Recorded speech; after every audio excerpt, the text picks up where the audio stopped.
A most terrifying historical pattern, spanning the last 500 years, has claimed the lives of three global superpowers: Spain, the British Empire, and the Soviet Union, and it is currently aiming for its next target, the United States. The United States of America isn't just approaching this crisis. It is already fully submerged in a catastrophic, predetermined sequence of economic and military blunders, identical to those that led to the complete destruction of its predecessor empires. This is not a prediction for the distant future. This is a clear and present danger, defined by historical fact, and we are currently reading the exact same script, stage by stage, and the U.S. has already completed 5 of the 7 deadly phases of imperial collapse. This realization should incite immediate dread. This historical pattern is mathematical, relentless, and applies to all. This video will expose the precise mechanism of how great powers perish, why they permanently ignore the warning signs, and exactly what happens next. Because the data confirms we are already deep inside the death trajectory, and the final 2 phases are now inevitable. To grasp this terrifying trajectory, we must first recognize what the demise of a great power truly entails, beyond the dry language of history textbooks. The collapse of an empire does not begin with an external military invasion or a decisive battlefield defeat, but with a quiet, internal economic exhaustion. The empire stretches its commitments far past its practical limits, maintaining hundreds of military bases globally, financing conflicts on multiple fronts, and issuing financial guarantees it knows it cannot possibly meet, all while accumulating unsustainable debts. Initially, but the process of decay is subtle, almost entirely unnoticed by the populace. The national currency still appears to work, the armed forces continue to win abroad, and the government carries on with its usual promises. However, beneath this veneer of stability, the foundations are rapidly disintegrating. Capital is severely misallocated, real domestic productive capacity declines, and the most competent individuals often seek opportunities elsewhere. This slow rot abruptly gives way to an alarming acceleration. Key international allies begin to diversify their geopolitical risk. Enemies begin to probe and test established boundaries, and trade partners actively seek alternative currency systems. The coveted reserve currency status, the supreme financial privilege, begins to erode relentlessly. In a sudden, devastating reversal, the very advantages that once established the superpower's dominance turn into fatal weaknesses. The currency the world once craved now floods back into the domestic market. The global military presence becomes a crushing financial burden, and solemn commitments once backed by overwhelming strength become worthless words. This is not hypothetical analysis, though. This is the literal sequence of events that concluded for Spain, Great Britain, and the Soviet Union, all of whom fell because they repeated the exact core mistakes being made today. They all shared the fatal arrogance that their power was permanent, that they could stretch their military endlessly, continually devalue their currency, and simply refuse to accept reality until the collapse became an unstoppable torrent. Let us examine the original blueprint for imperial doom, beginning with the Spanish Empire, the world's first true global power spanning the 1500s to the 1600s. After the discovery of the Americas, Spain cornered the global asset market, controlling vast amounts of gold and silver from conquered territories. By the late 16th century, massive Spanish galleons were shipping hundreds of tons of silver annually, making the Spanish real the indispensable global reserve currency, and effectively controlling Europe's money supply. This control instilled a dangerous belief in invincibility in King Philip II and his successors. Phase 1 in their decline was military overextension. The empire engaged in costly, simultaneous conflicts everywhere against the Ottoman fleet in the Mediterranean, against France and Italy, against Protestant rebels in the Netherlands, against the English Navy, and constant engagements in the Philippines and the Americas. By 1580, Spain managed military commitments on 4 continents, a financial undertaking so massive that half of the total national revenue was dedicated just to the defense apparatus, and still it wasn't enough. When tax revenue proved insufficient to cover the escalating bills, the Crown initiated Phase 2, currency debasement. They engaged in the classic strategy of a failing empire by adding base metals like copper to their silver coins. What started as nearly pure silver quickly devolved into coins consisting of 50% copper, then 75% copper, maintaining the face value but suffering catastrophic intrinsic loss of value. By the early 17th century, Spanish coins were virtually devoid of silver, causing international and domestic merchants to reject them at their stated value and unleashing a violent wave of inflation. This led directly to Phase 3, the debt spiral, and Spain was forced to borrow continuously from bankers across Italy and Germany. The inevitable consequence was a national declaration of bankruptcy in 1557, less than 2 decades after Philip took the throne. They defaulted, restructured the debt, but immediately resumed the cycle of spending and borrowing, leading to subsequent catastrophic bankruptcies in 1560, 1575, and 1596. Despite repeated solemn pledges of financial reform, the empire always reverted to its consumption habits. Phase 4 was catastrophic loss of productive capacity. This was Spain's great paradox. Possessing all the world's silver paradoxically destroyed their ability to produce. Why bother with farming or manufacturing when endless wealth allowed for cheap imports?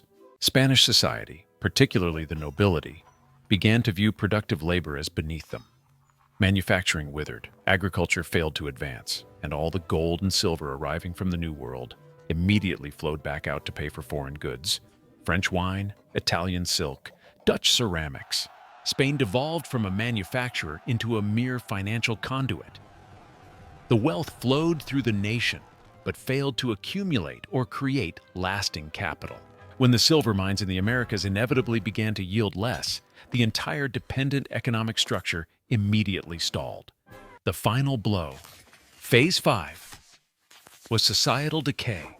With the economy collapsing, criminal activity surged. The streets of major cities like Madrid were overwhelmed by poverty, and productive citizens sought opportunity elsewhere. The nation's brightest and most elite minds migrated to the Netherlands. France and England, nations actively engaged in building and innovation. Spain was left with a massive population of officials, priests, and soldiers, people who consumed wealth rather than created it. By the mid-17th century, the empire had lost its wealthiest territories, including the Netherlands and Portugal, becoming an economic shell. It collapsed from the world's single superpower to an irrelevant second-rate power in less than a century, a position from which it has never financially recovered. Jumping forward 3 centuries, we meet Great Britain in the early 1900s, an empire upon which the sun truly never set. At its peak, Britain ruled a quarter of the planet's land area and population, and the pound sterling held the supreme position as the undisputed global reserve currency, the unit of currency for all critical global trade transactions. Like Spain before it, the British ruling class fully believed in the empire's permanence, but the pattern was already at work. Phase 1 was again military overextension. By 1900, Britain's defense commitments spanned 6 continents: India, Africa, the Middle East, the Pacific, requiring a massive, costly defense footprint. The fateful decision came with the outbreak of the First World War in 1914. Britain chose to enter the conflict, an act that successfully preserved the empire, but at the cost of financial stability. The war expenditure exceeded $40 billion, equivalent to nearly $1 trillion modern dollars, forcing Britain to borrow heavily, most importantly from the rising financial power, the United States. The former global creditor was essentially a global debtor. Phase 2. Currency debasement. The war had ravaged Britain's gold reserves, much of which had been shipped across the Atlantic to pay for essential supplies and munitions. By the 1920s, gold reserves were cut in half. In a desperate act of pretense, the government attempted to restore the pound sterling to its pre-war gold parity in 1925, severely overvaluing the currency.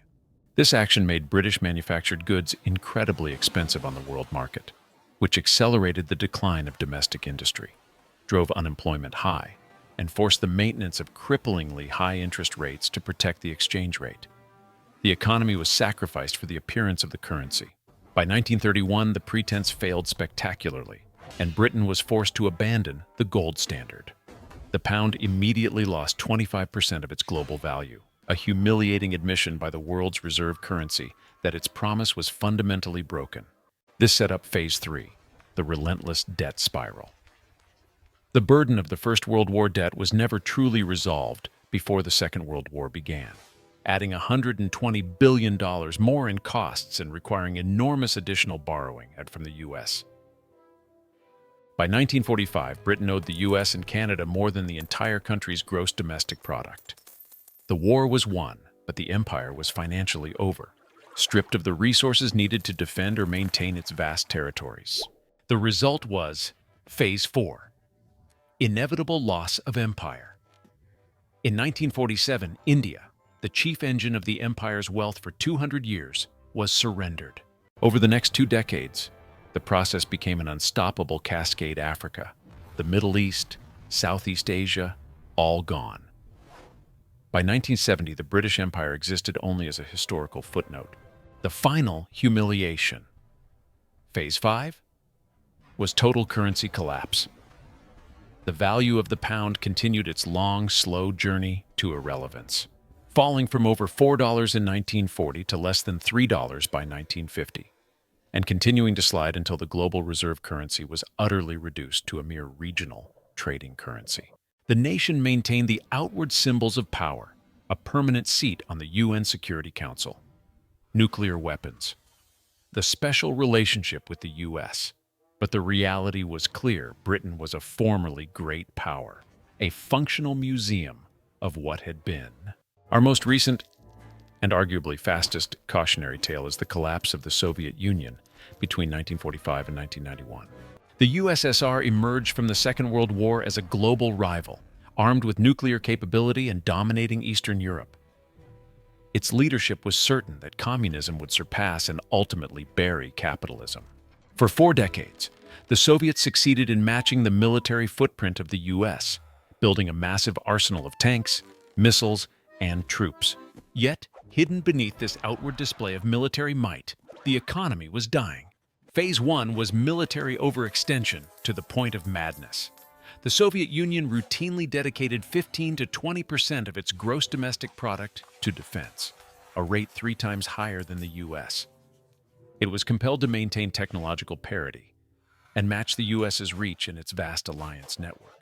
This cost was compounded by subsidizing regimes globally: Cuba, Syria, Vietnam, North Korea, Angola, Ethiopia, a counter-influence effort that proved completely unsustainable. This strain precipitated Phase 2, relentless economic stagnation. The Soviet economy effectively stopped growing in the 1980s, while temporary oil revenue flows offered brief relief. The core mechanisms of the central planned economy failed miserably. Factories produced unusable goods, agricultural output was disastrous, and technology lagged decades behind the West. By the 1980s, an agricultural giant with vast fertile lands had to shamefully import grain to feed its people, a direct consequence of bureaucratic control that smothered all innovation and incentive. Phase 3 saw the inevitable currency collapse. The ruble was never a truly convertible international currency, and even Soviet citizens preferred to trade in US dollars whenever possible. The government had no option but to pay for essential foreign goods in precious gold or oil, as the ruble had no external demands. When global oil prices plummeted in 1985, Soviet gold reserves began to rapidly drain, leaving the nation completely stripped of any real convertible currency. This financial failure triggered Phase 4, sudden loss of empire. In 1989, the symbol of Soviet control, the Berlin Wall, fell, and the Eastern European satellite states Poland, Hungary, Czechoslovakia, East Germany vanished from the Soviet sphere of influence in a single year. The Soviet regime was powerless to stop the exodus because it was financially bankrupt. The final devastating result was Phase 5, total collapse. On December 26, 1991, the Soviet Union simply ceased to exist, only 900 days after the Berlin Wall fell. There was no military defeat or invasion, but only a complete internal economic breakdown. The massive military could not be paid, the central government could not function, and the ruble became utterly worthless paper. A superpower armed with 30,000 nuclear warheads was brought down solely by its own inescapable internal financial failure.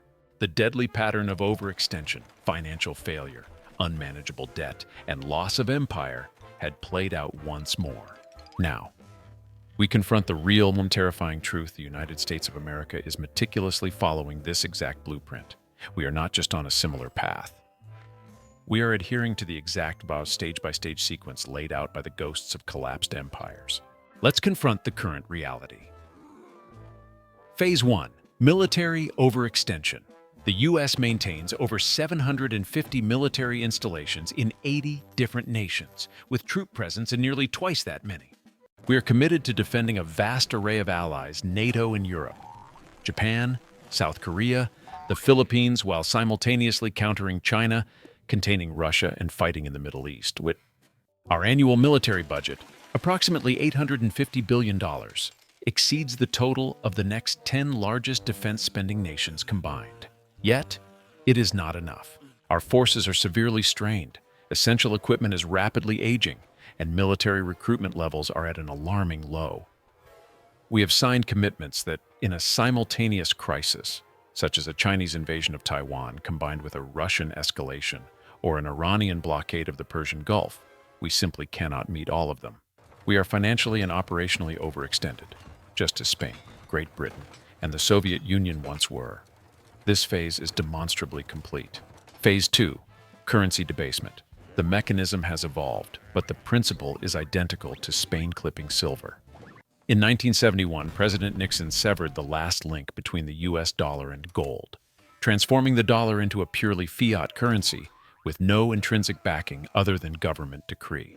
Since the year 2000, the total money supply has been increased by an astonishing 400%. And since the 2020 financial crisis alone, over $6 trillion has been created out of thin air. The direct consequence is that the dollar has lost approximately 98% of its original purchasing power since the gold window closed. We are not mixing copper into our coins. We are simply printing an unlimited digital supply.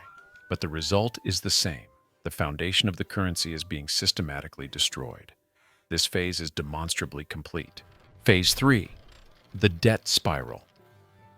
The current total national debt of the United States stands at an unimaginable $36 trillion, placing the debt-to-GDP ratio at over 120%. More importantly, the interest payments on this debt are rapidly approaching $1 trillion per year, meaning we now spend more on servicing past debt than on the entire defense budget. We continue to run massive annual deficits, over $1.8 trillion in 2024, staggeringly during a period of economic growth and peace. We are borrowing money just to pay the interest on previous loans, which is the textbook definition of a debt spiral. Spain defaulted 4 times, Britain borrowed until the empire collapsed, and the Soviet Union simply ran out of money. We are undeniably on the same trajectory. This phase is demonstrably complete. Phase 4. Loss of productive capacity. The modern American economy is focused on finance, consumption, and design, but fundamentally, we no longer manufacture at the scale required. Our industrial and manufacturing base has been deliberately stripped down and outsourced to nations like China, Mexico, and Vietnam. The result is an annual trade deficit exceeding $800 billion. We are now dangerously dependent on foreign supply chains for every critical component: pharmaceuticals, advanced electronics, key industrial metals, and shockingly, even essential military parts. Like Spain became wholly dependent on imports as silver flowed out to pay for them, we depend on global imports as the dollar flows out. The day the global financial mechanism stops supplying those dollars, our economy will be instantly and fatally exposed. This phase is demonstrably complete. Phase 5. Societal decay. The nation's internal integrity is dissolving.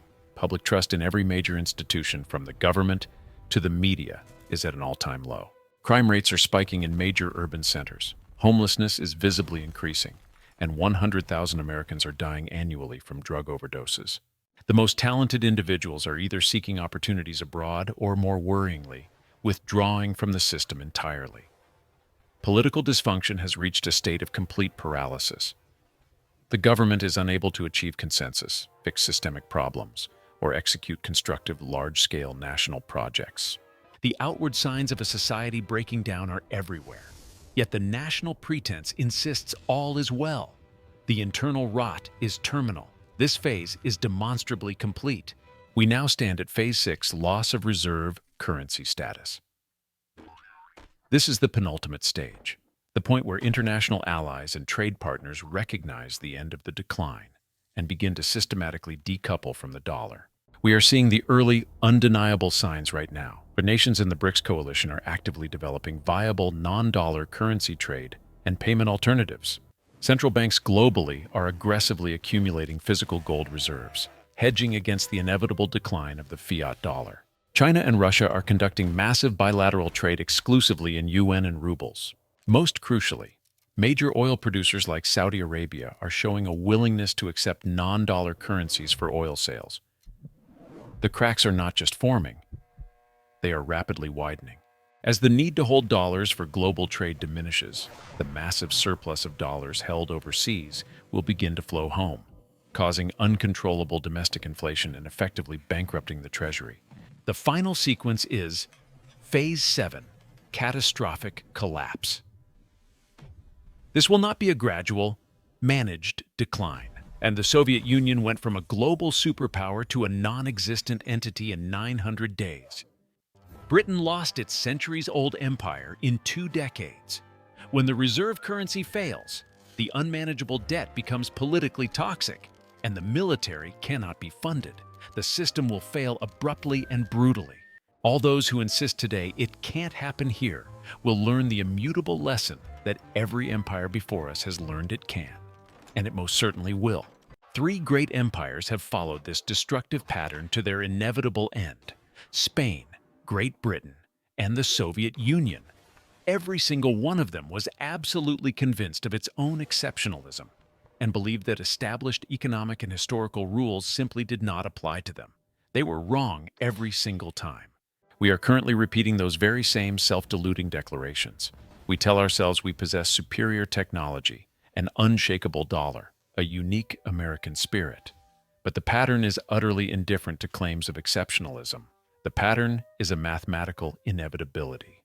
You cannot spend beyond your productive output forever. You cannot maintain a massive empire without a functioning, wealth-generating domestic economy.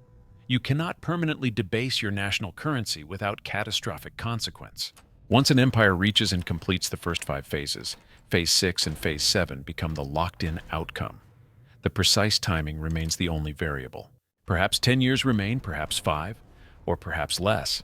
But the cold, hard logic of this historical pattern screams that total collapse is imminent.